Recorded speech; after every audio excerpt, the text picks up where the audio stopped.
ಓಂ ಶಾಂತಿ. ಮಿತ್ರರೇ, ಅಭಿಮಾನಿಗಳೇ, ಭಕ್ತರೇ, ವೀಕ್ಷಕರೇ, ನಿಮ್ಮೆಲ್ಲರಿಗೂ ಒಳ್ಳೆಯದಾಗಲಿ. ಗುರು ಪುಷ್ಯ ಯೋಗ, ಗುರು ಪುಷ್ಯ ಯೋಗ ಇದು ಒಂದು ನಕ್ಷತ್ರ. ನಮ್ಮ ಭೂಗ್ರಹ ಇದೆಯಲ್ಲ,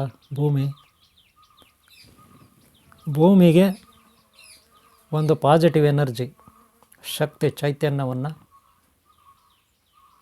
ತರಂಗಗಳನ್ನು ಅದು ಪುಷ್ಯ ನಕ್ಷತ್ರ ಕೇಳಿದಿರಲ್ಲ ನೀವು. ನಕ್ಷತ್ರಗಳಲ್ಲಿ ಪುಷ್ಯ ನಕ್ಷತ್ರ. ಈಗ ಬೇರೆ ಬೇರೆ ನಕ್ಷತ್ರಗಳು ಬರುತ್ತೆ.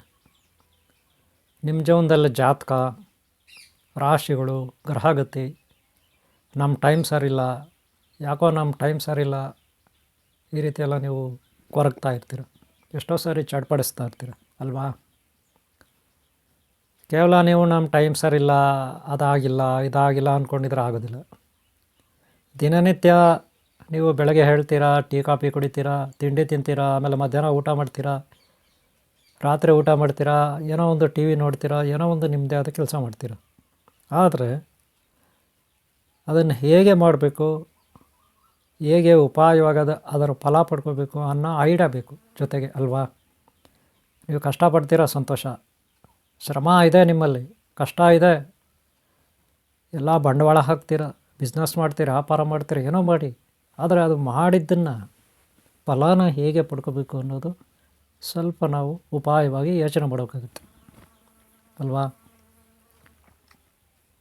ಅದಕ್ಕೆ ಒಂದು 3 ಗುಣಗಳಿರಬೇಕು. ಕ್ಯಾರೆಕ್ಟರ್ ಅಂದರೆ 3 ಕ್ಯಾರೆಕ್ಟರ್ ಇರಬೇಕು. ಮೊದಲನೇದಾಗಿ ನಾವು ಮಾಡೋಂಥ ಕೆಲಸಕ್ಕೆ ಶ್ರದ್ಧೆ ಬೇಕು. ಎರಡನೇದು, ನಾವು ಮಾಡಿ ಕೆಲಸನ ಫಲ ಪಡಿತೀವಲ್ಲ, ಆ ಫಲ ಬಂದ ಮೇಲೆ ಹೇಗೆ ಅದನ್ನು ರಕ್ಷಣೆ ಮಾಡ್ಕೋಬೇಕು ಅನ್ನೋದು ಎರಡನೇದು.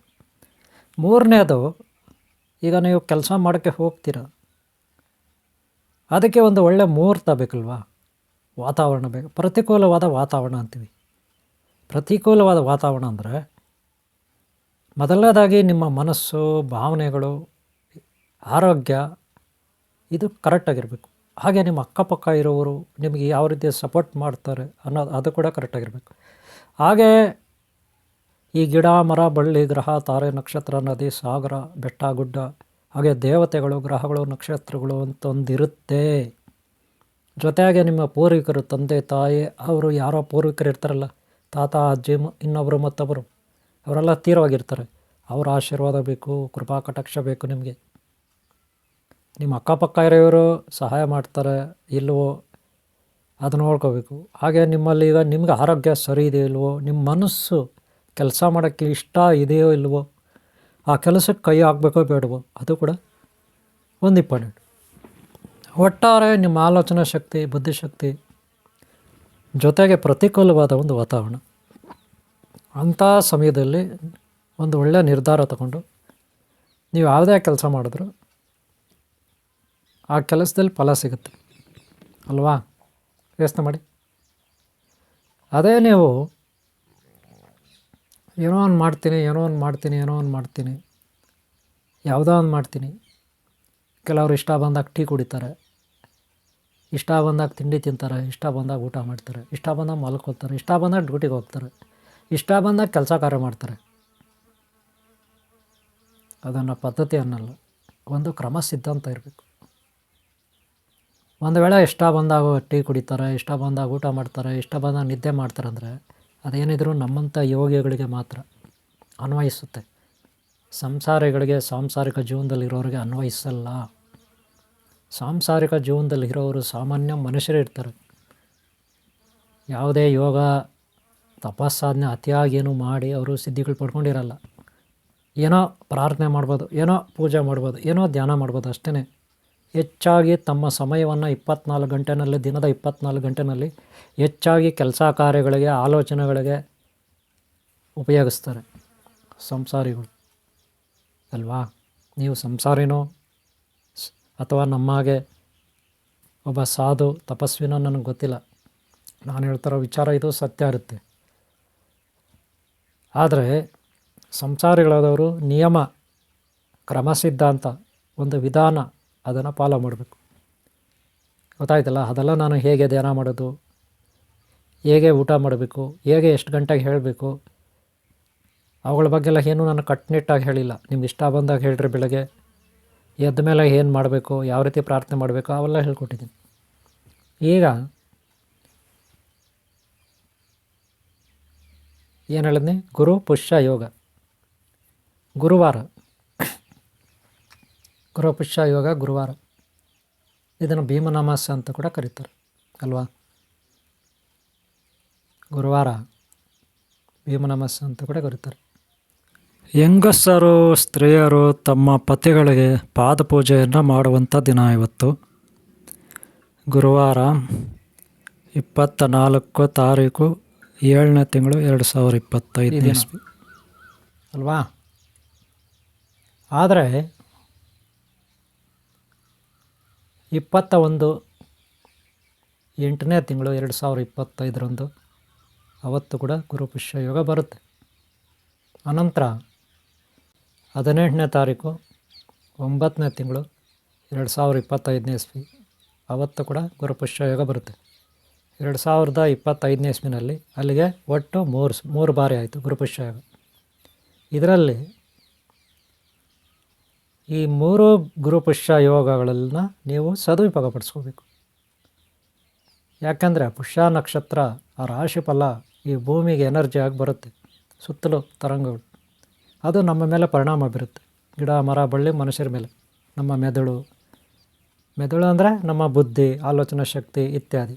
ನಮ್ಮ ಶರೀರ ಅಂದರೆ ನಮ್ಗೆ ಆರೋಗ್ಯ ಬೇಕಲ್ವ, ಗಟ್ಟಿಮುಟ್ಟಾಗಿರಬೇಕಲ್ಲ, ದೀರ್ಘಾಯುಷ್ಯ ಇರಬೇಕಲ್ಲ, ಆರೋಗ್ಯ ಇರಬೇಕಲ್ಲ. ಆ ಎನರ್ಜಿ ನಮಗೆ ಬೇಕು. ಹಾಗೆ ಆಶೀರ್ವಾದ ಅಲ್ವಾ, ಗುರು ದೈವ ಎಲ್ಲರ ಆಶೀರ್ವಾದ ಬೇಕಲ್ಲ.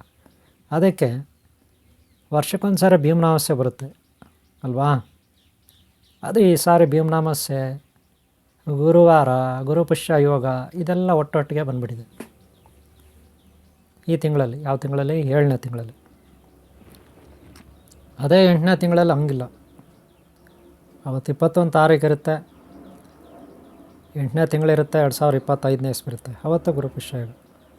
ಆನಂತರ 18ನೇ ತಾರೀಕು ಇರುತ್ತೆ, 9ನೇ ತಿಂಗಳಿರುತ್ತೆ, 2025 ಇಸ್ವಿ ಇರುತ್ತೆ, ಅವತ್ತು ಗುರುಪುಷ್ಯ ಯೋಗ. ಇದರಿಂದ ಏನು ಪ್ರಯೋಜನ? ಗುರು ಅಂದರೆ ದೊಡ್ಡವನು. ನಾನು ಹಿಂದೆ ವಿಡಿಯೋ ಮಾಡಿ ಗುರುಗಳ ಬಗ್ಗೆ, ಗುರುಸ್ಥಾನದ ಬಗ್ಗೆ ಅಪ್ಲೋಡ್ ಮಾಡಿದ್ದೀನಿ, ಅದು ನೋಡಿ. ಗುರುಸ್ಥಾನ ತುಂಬ ದೊಡ್ಡದು, ನಿಮ್ಗೆ ಗೊತ್ತಿದೆ ಅಲ್ವಾ. ಹಾಗೆ ಅದರಲ್ಲೂ ಗುರುಪುಷ್ಯ ಯೋಗ ಅಂದರೆ ಬಹಳ ಮುಖ್ಯ. ಆ ಟೈಮಲ್ಲಿ ದೀಕ್ಷೆ ತಗೊಂಡ್ರೆ ಗುರುಗಳ ಹತ್ರ ಬೀಜಾಕ್ಷರ ಮಂತ್ರಗಳು ದೀಕ್ಷೆ ತಗೊಂಡ್ರೆ ಅದು ತುಂಬ ಫಲಕಾರಿಯಾಗುತ್ತೆ ಅನ್ನೋದು ಗುರು ಹಿರಿಯರ ಒಂದು ಅಭಿಪ್ರಾಯ. ಅದು ನಿಜಾನೂ ಹೌದು. ಒಂದು ಒಳ್ಳೆಯ ಮುಹೂರ್ತ ಬೇಕಲ್ಲ ಯಾವುದಕ್ಕೆ ಆಗಲಿ. ಅದಿಲ್ಲ ಅಂದರೆ ನಾವು ಮಾಡೋ ಪೂಜೆಗಳು, ಯಾಗಗಳು, ಹೋಮಗಳು, ಕಾರ್ಯಗಳು, ತಪಸ್ಸು ಎಲ್ಲ ವ್ಯರ್ಥ ಆಗುತ್ತೆ ಅಲ್ವಾ. ಅದಕ್ಕೆ ನೀವು ಆದಷ್ಟು ಈ ಗುರುಪುಷ್ಯ ಯೋಗ ಬರುತ್ತಲ್ಲ, ಕ್ಯಾಲೆಂಡ್ರಲ್ಲಿ ನೋಡಿ. ಗೊತ್ತಿಲ್ಲ ಅಂದರೆ ಯಾರ ಹತ್ರ ಅಂತ ಹೇಳ್ಕೊಳ್ಳಿ. ಇದು ವರ್ಷಕ್ಕೆ 2 ಸಾರಿನ ಬರೋದು, ಆದರೆ ಈ ವರ್ಷ 3 ಸಾರಿ ಬಂದಿದೆ. ಈ 3 ಸಾರಿನ ಸದುಪಯೋಗಪಡಿಸ್ಕೊಳ್ಳಿ. ಆ ದಿನ ಗುರುಗಳ ಹತ್ರ ಗುರುಗಳಿಗೆ ದಕ್ಷಿಣೆ ಹಾಕಿ ಬೀಜಾಕ್ಷರ ಮಂತ್ರ ತಗೊಳ್ಳಿ. ನಿಮ್ಗೆ ಯಾವ ರೀತಿ ಮಂತ್ರ ಬೇಕು, ಯಾವ ಇಷ್ಟ ದೇವ್ರ ಮಂತ್ರ ಬೇಕು, ಯಾವ ಸಿದ್ಧಿ ಮಾಡ್ಕೋಬೇಕು ಅದನ್ನು ಮೊದಲೇ ಆಲೋಚನೆ ಮಾಡ್ಕೊಳ್ಳಿ. ಯಾವುದೋ ಒಂದು ಕಾರ್ಯ ಸಾಧನೆ, ನಿಮ್ಮದೇ ಒಂದು ಆಸೆ ಆಕಾಂಕ್ಷೆಗಳು, ಏನೋ ಒಂದು ಒಳ್ಳೆಯ ಸ್ಥಾನಮಾನ ಉದ್ಧಾರ ಆಗಬೇಕಂತ ಇರುತ್ತಲ್ಲ, ಅದಕ್ಕೆ ಸಂಬಂಧಪಟ್ಟಂಥ ದೇವತೆ, ಏನೋ ಗಣೇಶನೋ, ಕುಮಾರಸ್ವಾಮಿ ಶಕ್ತಿನೋ, ಗಣೇಶ ಶಕ್ತಿನೋ, ಈಶ್ವರ ಶಕ್ತಿನೋ, ಮಹಾಸರಸ್ವತಿ ಬ್ರಹ್ಮಾಜಿ ಶಕ್ತಿನೋ, ಅಥವಾ ಓಂ ಶ್ರೀ ಅನಂತ ಪದ್ಮಾವತಿ ಅನಂತ ಲಕ್ಷ್ಮೀ ಸಿದ್ಧಿನೋ, ಒಟ್ಟಿನಲ್ಲೇ ಸಚಂದ್ರಾದಿ ದೇವತೆಗಳ ನಿಮ್ಮ ಇಷ್ಟ ದೈವ ಶಕ್ತಿ ಅಥವಾ ಗುರುಶಕ್ತಿ, ಏನೋ ಒಂದು ಶಕ್ತಿ ನಿಮ್ಮ ಬೀಜಾಕ್ಷರ ಮಂತ್ರಗಳು ಗುರುಗಳಿಂದ ತಗೊಂಡು ಉಪದೇಶ ಸಾಧನೆ ಮಾಡಿ. ನೇರವಾಗಾದರೂ ಹೋಗಿ ಗುರುಗಳ ಹತ್ರ ತಗೊಳ್ಳಿ, ಅಥವಾ ಆನ್ಲೈನಲ್ಲಿ ಆನ್ಲೈನಲ್ಲಾದರೂ ಮೊಬೈಲಲ್ಲಿ ಕಾಲ್ ಕಾನ್ಫರೆನ್ಸು ಅಥವಾ ಕಾಲ್ ಮಾಡಿ ಯಾವುದೋ ಒಂದು ದಿನ, ಒಳ್ಳೆಯ ದಿನ, ಅದರಲ್ಲೂ ಗುರುಪುಷ್ಯ ಯೋಗ ದಿನ ನೀವು ಬೀಜಾಕ್ಷರ ಮಂತ್ರ ದೀಕ್ಷೆ ತಗೊಂಡ್ರೆ ತುಂಬ ಒಳ್ಳೆಯದು. ಅದರಿಂದ ನೀವು ಗುರುಗಳು ಹೇಳ್ಕೊಡ್ತಾರೆ ಯಾವ ರೀತಿ ಧ್ಯಾನ ಮಾಡಬೇಕು, ದಿನಕ್ಕೆ ಎಷ್ಟು ಸಾರಿ ಮಾಡಬೇಕು, ಯಾವ ದಿಕ್ಕಿಗೆ ತಿರುಗಿ ಕೂತ್ಕೋಬೇಕು, ಏನೇನು ನಿಯಮಗಳಿರುತ್ತೆ ಅದೆಲ್ಲ ಹೇಳ್ಕೊಡ್ತಾರೆ ಗುರುಗಳು.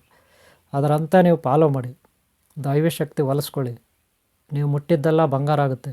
ಅಂದರೆ ನೀವು ಮಾಡೋ ಯಾವ ಕೆಲಸಕ್ಕೆ ಕೈ ಹಾಕ್ತೀರಿ ಆ ಎಲ್ಲ ಕೆಲಸಗಳು ಈಡೇರುತ್ತೆ. ಹಾಗೆ ನಿಮ್ಮ ದಾರಿದ್ರ್ಯ ನಾಶ ಆಗುತ್ತೆ, ಹಾಗೆ ರೋಗಗಳು ನಾಶ ಆಗುತ್ತೆ, ಹಾಗೆ ಶತ್ರುಗಳ ಬಾಧೆ ನಿವಾರಣೆ ಆಗುತ್ತೆ, ನಿಮ್ಮ ಕಷ್ಟಗಳು ನಿವಾರಣೆ ಆಗುತ್ತೆ.